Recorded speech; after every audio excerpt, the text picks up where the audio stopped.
الحمدللہ وحدہ لا شریک لہ والصلاۃ والسلام علی من لا نبی بعد۔ پارہ نمبر 12۔ قرآن کریم میں اللہ تعالیٰ نے منکرین کو قرآن کریم کے بارے میں 3 قسم کے چیلنج دیے ہیں۔ پہلا چیلنج یہ تھا کہ تم اس قرآن جیسا قرآن لاؤ۔ دوسرا چیلنج 10 آیات جیسی 10 آیات لے آؤ۔ آخری چیلنج تیسرا کہ قرآن کی ایک سورت جیسی کو سورت لے آؤ۔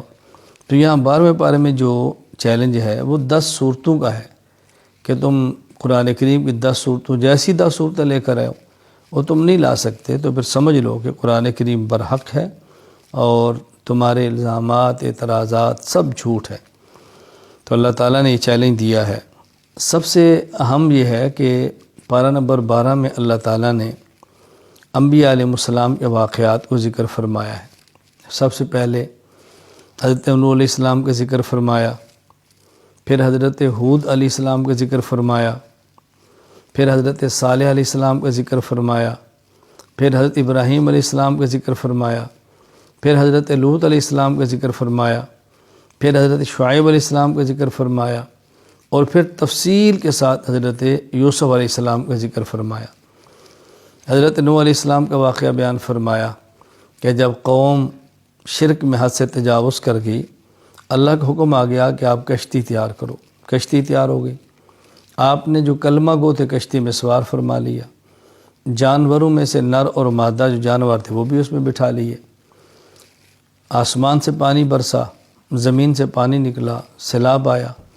تو حضرت نوح علیہ السلام نے اپنے بیٹے کو کہا بیٹا تو بھی آ جا۔ اس بیٹے نے کہا میں پہاڑ پر چڑھ کے بچوں گا، آپ کے ساتھ ہی بیٹھوں گا۔ پہاڑ پر بھی پانی تھا۔ تو حضرت نوح علیہ السلام نے اللہ سے دعا مانگی کہ یا اللہ، یہ میرا بیٹا میرا اہل ہے، اولاد ہے، اور آپ نے وعدہ فرمایا تھا کہ آپ کے ساتھ ایمان والوں کو، اہل و عیال کو بچا لوں گا۔ تو اللہ تعالیٰ نے حضرت نوح علیہ السلام کو یہ بات فرمائی کہ اہل سے مراد وہ ہیں کہ جو مسلمان ہیں، یہ کافر ہے، اس کا کوئی عمل قابل قبول ہی نہیں ہے، اس لیے یہ وہ اہل نہیں ہے کہ جس کو تمہارے ساتھ سوار کیا جائے۔ تو حضرت نوح علیہ السلام کا بیٹا بھی مشرک ہونے کی بنیاد پر اسی عذاب کے اندر بہہ گیا۔ حضرت ہود علیہ السلام کی قوم شرک کرتی ہے، صالح علیہ السلام کی قوم شرک کرتی ہے، حضرت ابراہیم کا مشرک نمرود سے واسطہ ہے۔ تو ہر نبی نے اپنی قوم کو دعوت دی ہے، جب یہ نہیں مانے تو ان کے اوپر عذاب کا کوڑا برسایا ہے اور برباد ہوئے ہیں۔ حضرت ابراہیم علیہ السلام کو بڑھاپے میں اللہ نے بیٹا دیا ہے، فرشتے کے ذریعے بشارت دی ہے۔ اللہ تعالیٰ نے ابراہیم علیہ السلام کو فرزند عطا فرمائے۔ آپ کے 2 بیٹے ہیں، ایک بیٹے کا نام اسحاق ہے، ایک بیٹے کا نام اسماعیل ہے۔ حضرت اسحاق سے یعقوب ہے، یعقوب سے پھر یوسف ہے، یہ سلسلہ ہے۔ اور اسماعیل علیہ السلام کی لڑی سے صرف ایک بیٹا حضرت محمد صلی اللہ علیہ وسلم جو نبی اور رسول آخر بن کر تشریف لائے ہیں۔ حضرت لوط علیہ السلام کی قوم کا بہت بڑا جرم یہ تھا کہ وہ مرد کے ساتھ بدفعلی کرتا تھا۔ حضرت نے بہت سمجھایا، وہ نہیں مانے، بالآخر ان کے اوپر عذاب آیا۔ اور آپ کی اہلیہ چونکہ مسلمان نہیں تھی، کافر تھی، تو ان کے اوپر بھی عذاب آیا اور یہ بھی کفار کے ساتھ ہلاک ہو گئی۔ انبیاء میں سے ایک نبی حضرت نوح جن کی بیوی کافرہ ہے، حضرت لوط جن کی بیوی کافرہ ہے، ان 2 نبیوں کا قرآن کریم نے ذکر فرمایا کہ ان کی بیویاں بھی کافرہ تھیں اور کفار کے ساتھ ہلاک ہو گئیں، باوجود اس کے کہ وہ نبی کی بیوی ہے۔ حضرت ابراہیم علیہ السلام کا والد کافر ہے، حضرت نوح علیہ السلام کا بیٹا کافر ہے۔ تو ایک نبی کا باپ ہے، ایک نبی کا بیٹا ہے، لیکن ایمان نہیں تھا تو کفار کے ساتھ ہی برباد ہو گئی۔ ہمیں اسے بات سمجھ آئی، حسب اور نسب سے انسان کی نجات نہیں ہوتی، نجات کی بنیاد ایمان ہے۔ ہاں ایمان موجود ہو، پھر اعمال میں کمی کوتاہی ہو، اللہ اپنے کرم سے کمی کوتاہی کو معاف فرما دے، درگزر فرما دے، یہ بات بالکل الگ ہے۔ پھر حضرت شعیب علیہ السلام کا قصہ بیان فرمایا کہ ان کی قوم کا بنیادی بہت بڑا جرم ناپ تول میں کمی تھی، بہت سمجھایا، نہیں باز آئے، بالآخر ان کے اوپر بھی اللہ کے عذاب کا کوڑا برسا اور وہ بھی تباہ و برباد ہو گئی۔ پھر پارہ نمبر 12 میں اللہ تعالیٰ نے تفصیل کے ساتھ حضرت یوسف علیہ السلام کا واقعہ بیان کیا۔ اس کا کچھ حصہ پارہ نمبر 12 میں اور آگے کچھ حصہ ان کا پارہ نمبر 13 میں۔ جس قدر پارہ نمبر 12 میں ہے میں اسی کا خلاصہ ذکر کر رہا ہوں۔ حضرت یوسف علیہ السلام کو خواب آئی ہے کہ آپ کو 13 ستارے، ایک چاند اور سورج سجدہ کر رہے ہیں۔ والد سے پوچھا، والد تعبیر بتائی۔ وہ اس تعبیر کو آخر میں اللہ تعالیٰ نے کس طرح سچا کر دکھایا کہ 11 بھائی ماں اور باپ نے آپ کو سجدہ تعظیمی کیا۔ تو حضرت یوسف علیہ السلام کے بھائی حسد میں آگے اپنے باپ سے بھائی کو مانگا، لے کر چلے گئے، خود ان کو کنویں میں پھینکا، جانور کو ذبح کیا، اس کا خون ان کی قمیص پہ لگایا، والد کا بھیڑیا کھا گیا ہے، جھوٹ بولا۔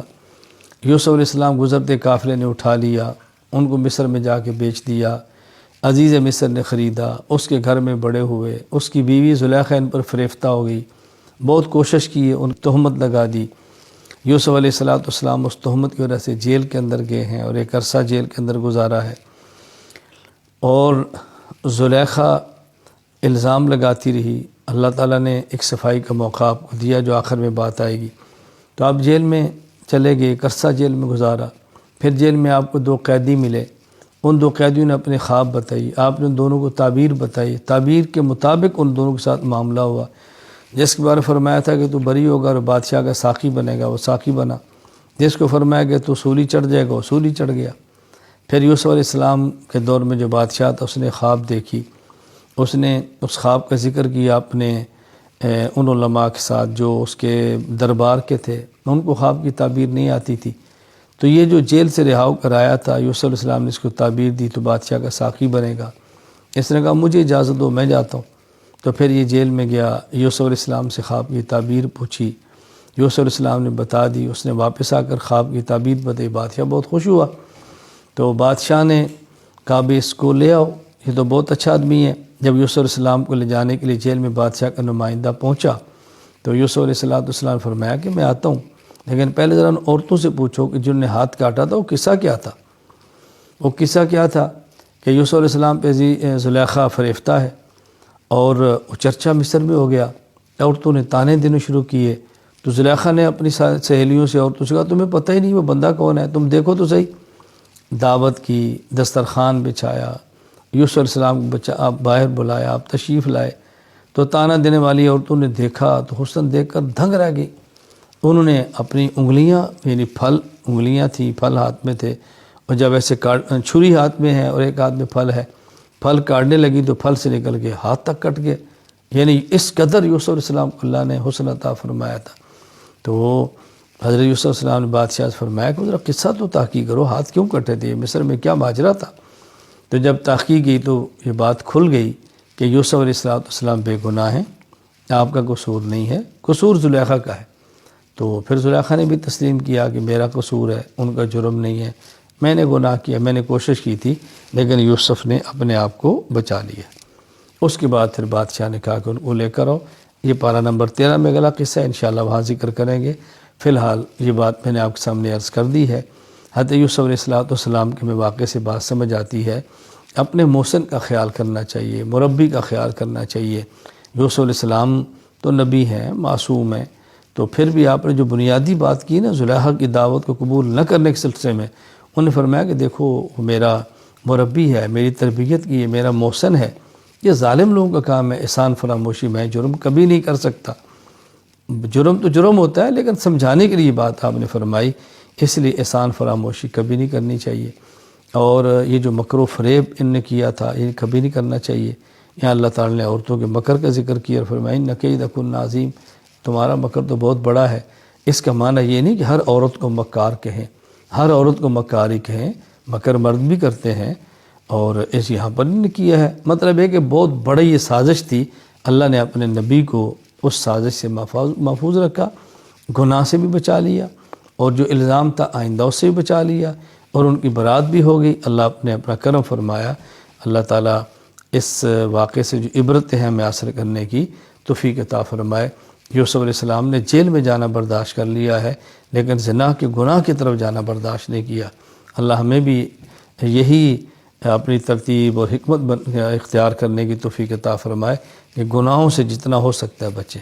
وآخر دعوانا الحمدللہ رب العالمین۔